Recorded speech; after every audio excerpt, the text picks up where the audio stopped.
Yes, we are. Sorry for the lag, folks. Just Okay. technical difficulties, making sure everything's good to go. So today's talk, we're here today with Harini Sukumaran. She is the clinical director and the founder over at Mindtree Holistic Counseling and Wellness Center. She's a licensed psychotherapist. She primarily works with children and women with anxiety. She's certified in play therapy for children, and you're a parenting educator. Um, and as a holistic practitioner, you teach yoga and mindfulness, as well as being a Reiki master in I'm not sure if I pronounce it right, the Ayurvedic. Ayurvedic? Yes, practitioner as well. But in addition, and why it's so helpful to have this conversation with you is you also have children of your own. So you're a mom. Yes, I'm a mom. I have a We're also in quarantine, so we are all in this together. Yes, for sure. So my casual name for today's talk is how to talk about what's going on with our kids without freaking them out and or freaking them out more, because some of them are already having a little bit of issues than others. But just to get our talk going, what's the best way for us to approach talking about both the virus and the pandemic itself? How much information is too much? And then does it depend? I'm sure it does, but how does it depend on your kid's age as to how we should go about doing that?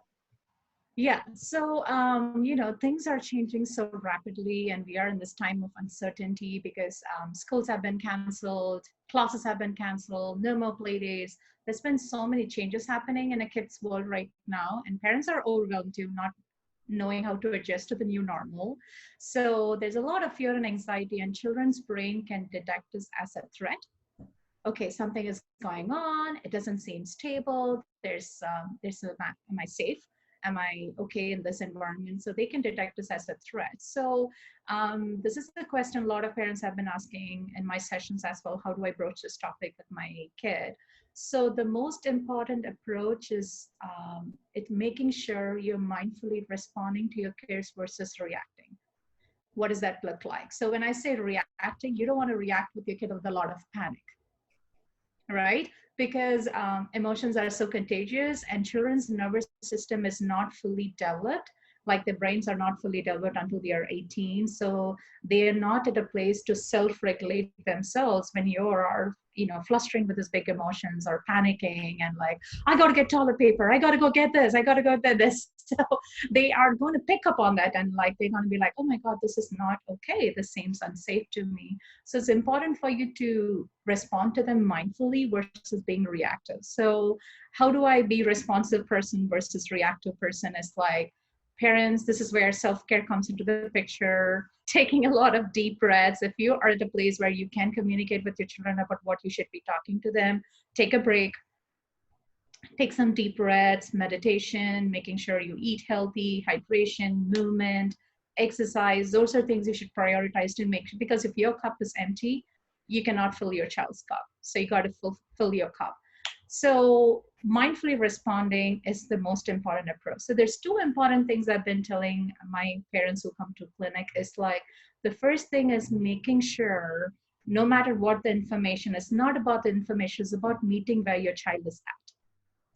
So if your child comes in with a lot of big feelings, you want to make sure you normalize it and you validate it and you name it for them. Like if your child comes and says, like, I'm worried, you're not going to say, no, everything is going to be okay. You're safe. All is okay. So the child is like, no, that's not what I see it. So it's important for you to kind of connect your right brain, because your right brain is the emotional brain, your left brain is the logical thinking brain.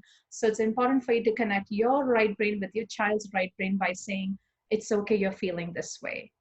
I feel it too. It's okay, you're scared. I'm scared too. So when you emotionally connect with them, you can automatically redirect to information that are cognitively the child can learn or approach. So I can't reiterate this much about like trying to connect your right brain with your child's right brain, because most of the time as parents, we immediately say, everything is okay, we're going to be okay. That creates a sense of discomfort and an incongruency with the child's mind. And they're like, no, I don't think that. You're giving them some false hope. And that's not the right approach. So trying to connect with them And when you name their feelings, like, I notice that you're scared right now, it's okay.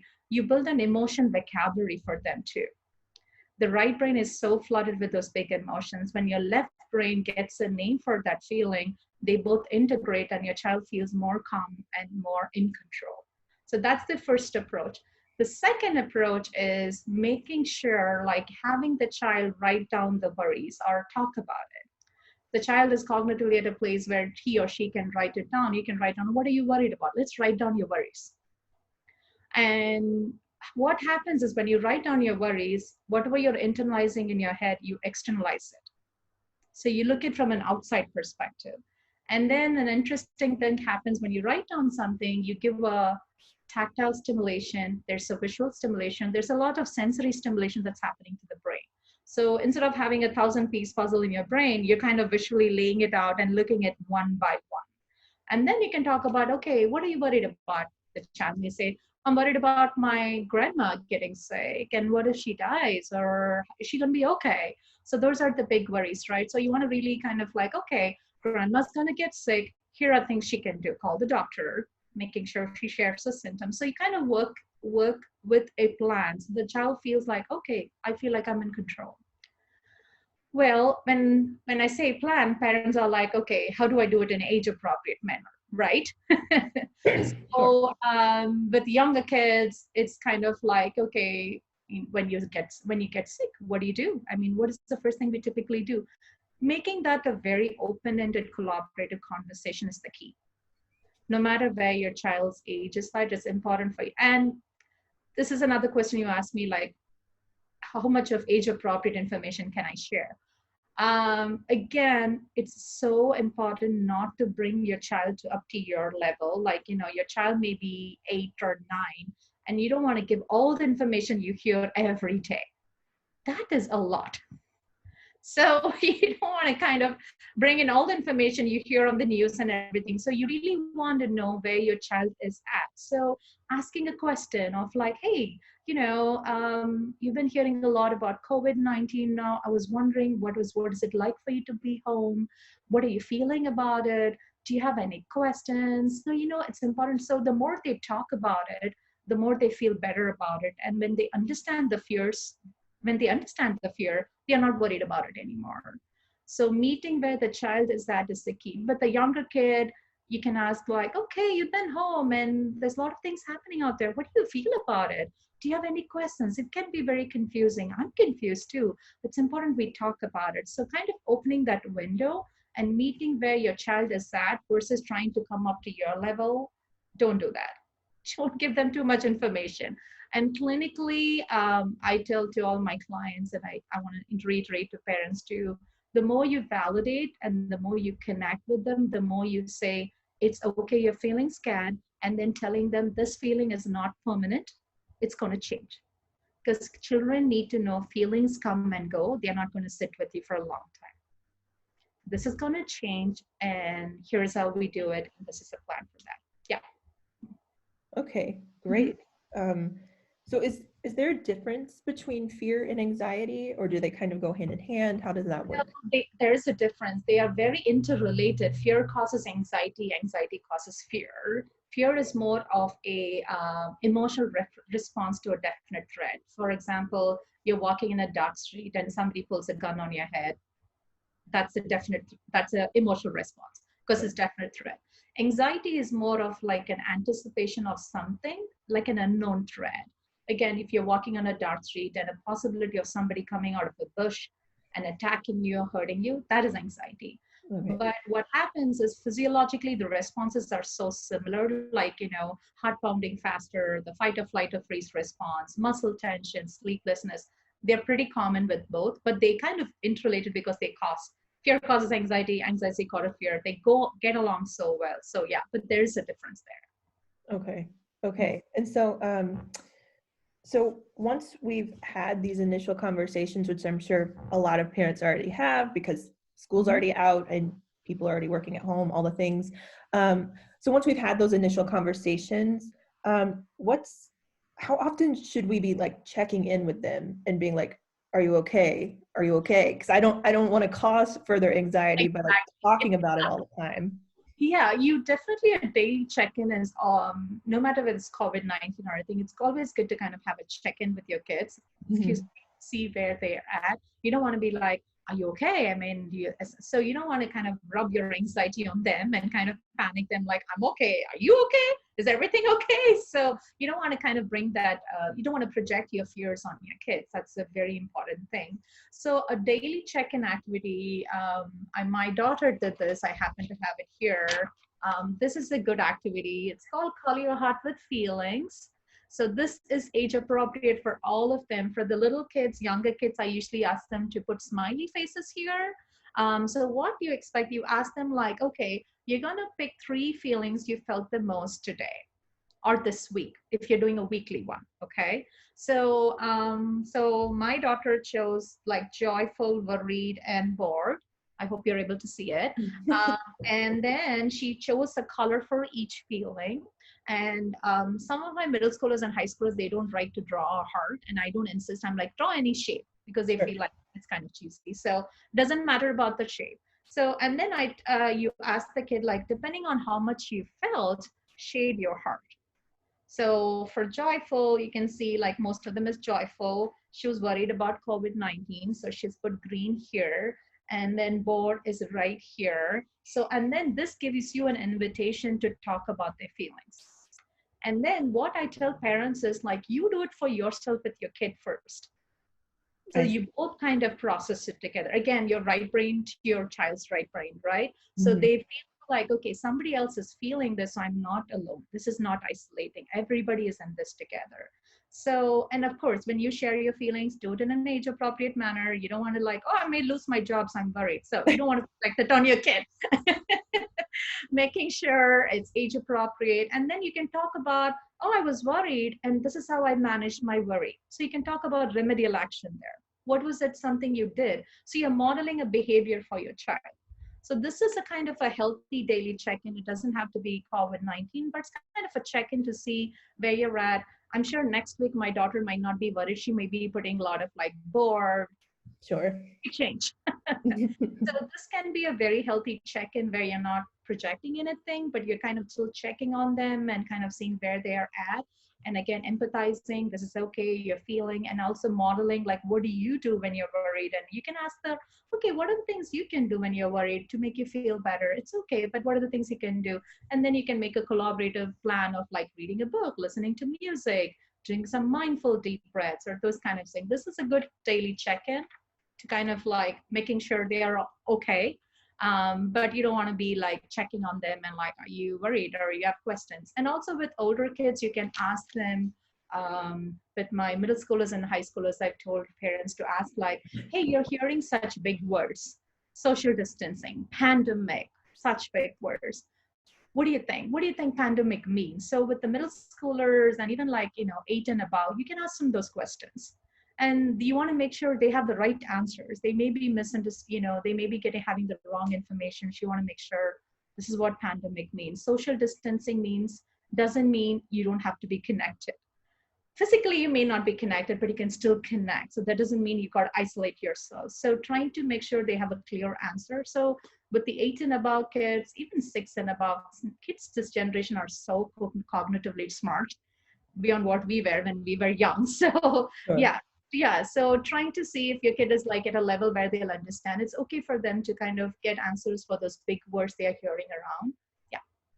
Okay, Mhm. great. I really like that visual demonstration, and I think I'm actually going to try that with my almost 4-year-old tonight, just to get a better grip on where she's at. Because I have, I mean, I can know she picks up on stuff, but I can't quite tell because she's so little. But There you go. okay, Another thing I forgot to mention is you can also have like an intensity scale with them. Like, okay, like for example, if my daughter did, what was that, worried, the green one, you can put an intensity scale and say 0 to 10 scale. Where are you at in terms of your worry? 10 being worse, you can say 8. And then you can ask them to take some deep breaths for 5 times and then ask like, what are you at now? So they know that this can help them. And be sure. like, oh, I'm at 4 right now. So they know how to measure, and that's where they feel more in control. I see. Mhm. Okay, great. So Couple of the questions that the contributors from P&B had about this.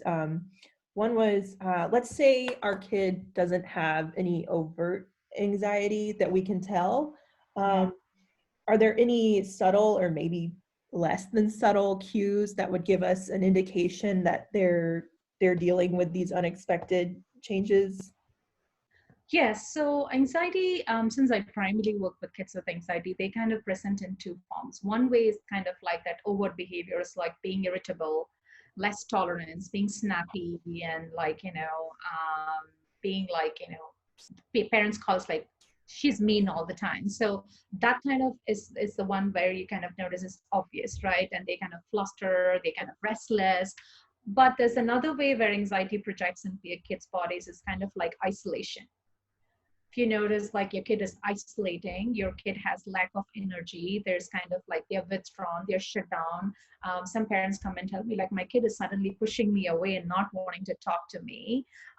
She seems to be isolating herself from the rest of the family in the bedroom, watching her phone or staring at the ceiling and not even initiating to talk with her peers. So those are subtle signs that your child is showing like she's overwhelmed because it's a lot going on, and her body's way is like, I'm going to hide in a place where I feel safe and control because the rest of the world seems very unsafe and unsettled to me. So those are signs. Again, you want to make sure you do some pre-screening process before you jump into Sure. whether it's anxiety or anything. The good acronym to look at for a pre-screening process is like HALT, HALT. H means hungry. Is your child hungry? That's why she's cranky. So she needs to be fed. It's not anxiety. Is your child angry? Maybe her sibling interrupted, broke a Lego thing she built, and oh, that's a normal response. So that is not anxiety. Lonely. Did your child have company through the day? Was she alone all day? Of course, she's going to be angry at the end of the day or isolating herself. And the last thing, T, is tired. Did your child sleep good enough? If not, he or she's going to feel like he's depressed or anxious. So you want to make sure, is the child hungry, angry, tired, or lonely? HALT. So once you do the pre-screening and you're like, okay, none of the above, then there's something else going on. Okay. Yeah. It's a good acronym to remember for sure. So another question from our contributors was, there have been a whole lot of major and unexpected changes in our lives. If school or any other kind of group activity for that matter provided a lot of structure, routine, or social enjoyment for one of our kids, how do we tell them that that is likely over for the school year, at least, most likely, even though it's not official, but at least for kids, the foreseeable future is much shorter than for us. Like even for us, months on end seems like a long time, but Right.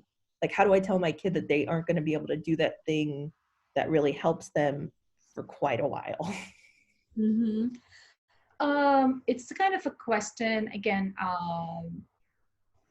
It's kind of, we don't have a timeline set yet.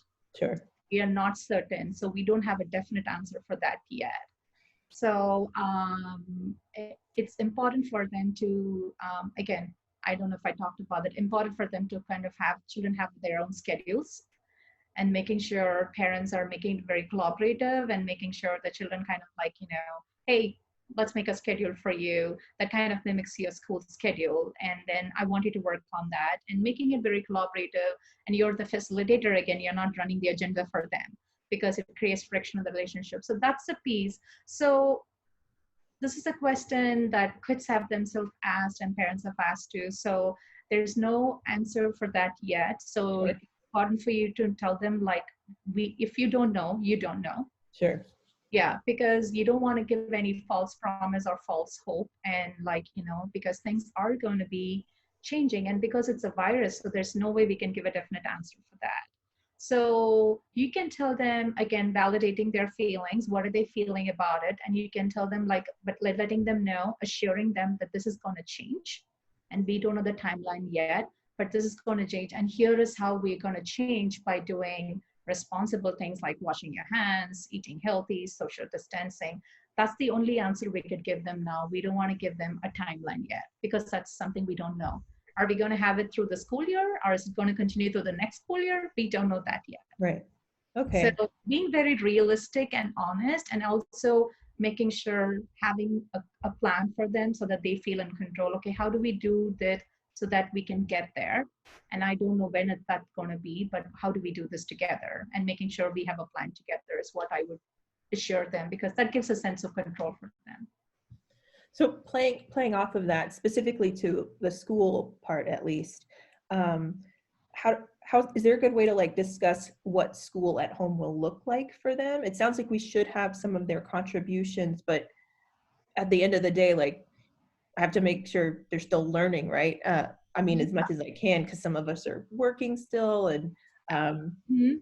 Yes, definitely. Letting them know what it's going to look like, it's a very important piece. And also letting them know that it's not going to be perfect in the first 2 weeks. Yes, it is going to be a big adjustment. It's okay that, my daughter had an online session yesterday and she walked out feeling like it was boring.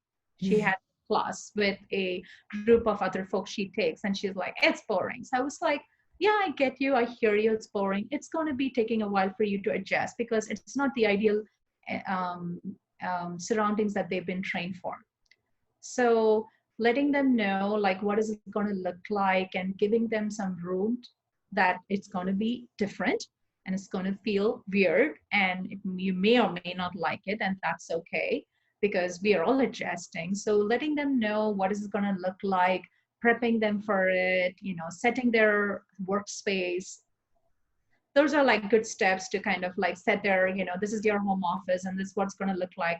Because some public school districts are still kind of working on remote learning and they don't have set schedule yet. So children are like, oh, I'm supposed to get my assignments today, I haven't gotten that yet. So it's changing so rapidly. So kind of like letting them know what is it going to look like, and normalizing that adjustment is going to take a while. So validating the process versus the outcome, it's a big piece here. I see. Yeah. Okay, that's a good point. And so another question from our contributors, how should we talk to our kids, especially the younger ones that might not be quite as digitally connected to each other? How should we talk to them about navigating their friendships during this time, and how some of those feel put on hold, or that they might end, or something? Right. So, yeah, with the younger kids who are not digitally connected, can be a pretty challenging one, because with the older kids, they somehow do Google Hangouts or virtual online games, which they've been already doing. So for them, it's not any different now. With the younger kids who are not digitally connected, there's a lot of creative ideas that you can build on, like, pen pals. We grew up in an age where we didn't have technology. So writing letters, I've had like one of my daughter made this artwork and dropped it in a doorstep of my neighbor and just walked away, rang the bell and walked away. So those are ideas, like posting letters. And maybe if your child is like about 4 or 5 and she is missing her friend, she can make a beautiful greeting card, and then parents can take a picture of it and send it to the friend. So being very creative, because we are human, we are social animals. Humans are social animals, and we cannot thrive in isolation. We need relational connection. So with the younger kids, you really want to make sure there's creative ideas, like, doing something that we used to do in our days, where we used to write letters or draw things, drop in a doorstep, or send a letter, or taking pictures and parents can send it. FaceTime, a lot of kids are used to FaceTime now, which is something that's been very popular. If your child is not in a level to do FaceTime yet, then a kind of drawing. So those are things to kind of keep them connected. So there's plenty of ideas you can reach it. Pen pals has been very popular lately with all this technology, with all of this isolating. It's been coming up a lot, and I'm so happy that kids are initiating that. So that's an option. Artwork, dropping it at a doorstep, ringing the bell, coming back. So they kind of still feel like they're exchanging letters or something. So yeah, there's plenty of ways to do that. Okay, great. I think that's all the questions I have. Do you have anything you want to add? Well, there's one thing with all this negativity and anxiety going on. It's important for kids to kind of have a lot of joy juice in their bodies, because there's a lot of cortisol and adrenaline. Those are like the stress hormones that's pumping like rapidly so well. every day. So it's important for our bodies to secrete all those happy hormones like dopamine, serotonin. Those are good hormones. So a good practice to kind of do on an everyday basis, which is something I'm doing with my own kids, is like making sure you have a family gratitude time. So like a round robin style where you can all, if you have dinner together, we're all home, so we have more times. We're kind of having dinner and lunch together. So whatever that time looks like, having the kids sit together, and as a family, you can take turns and ask them like, what are three good things that you're happy for or thankful for today? And it can be as simple as like, and parents can start that first if it's a new activity, so you can model it for your children. And the children will know what is, because it's going to be a new activity. They may feel like, wait a minute, this is kind of weird. We don't talk about that. So you can model it for them. And you can say as simple as like, well, there was sunshine today. Because there's so many beautiful things that's happening outside that we are not noticing. We're so focused on the problems and the negativity. So it's important for us to kind of look for the good things we are blessed for. Like, I'm healthy. I'm blessed for that today. And like the sunshine out there, I still have a job today. So kind of bringing all the simple things in your life. And when your child says like, oh, my sister helped me with my homework today, I'm thankful that I got, you as a parent have to name the feeling for her and say, wow, you felt so loved. You felt so cared. Again, you're giving an emotion vocabulary and you're connecting your right brain with her right brain. So this is a good activity to all of you guys do together. What happens is they will be looking out for 3 positive things every day before they have dinner time conversations with you. So they'll be like, oh, I saw the sunshine. This is something I'm going to say when I have dinner with my parents tonight. My sister helped me. I'm going to make a note of it, and I'm going to make it a point when I talk during dinner time. So they look out for positive things that you're thankful for, and that brings a lot of like the happy hormones in your body and filters all the stress hormones. So if not anytime, this is the best time to practice it, because we are having things that we are blessed for every day. We just forget about it because the whole world is focused on something that we have no control. So that will be a good gratitude exercise to practice as a family together versus just on the child. And I've seen significant results with families practicing that over the weeks. Awesome. That's a great idea. I'm going to try that too. Sure, of course. So if anyone has any more questions, or maybe their children or they are feeling particularly anxious, how would they get in touch with you? They can look up my website. It's mindtreeholisticcounseling.com. I'm the director of Mindtree, and I'm a child therapist there. So they can look up my website. Email is the best way to reach me.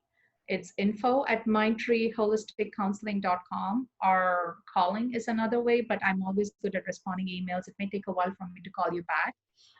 Calling is like, my number is 503-766-4895. But look me up on the website, and email is always the best way to communicate with me. I'm not on Facebook Messenger too, so that is something I don't do either.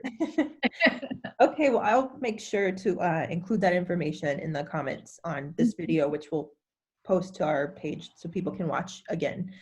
Thank you so much for being here today. This has been incredibly helpful, and I really appreciate it, and I'm sure our contributors and our audience appreciate it as well. Mm-hmm.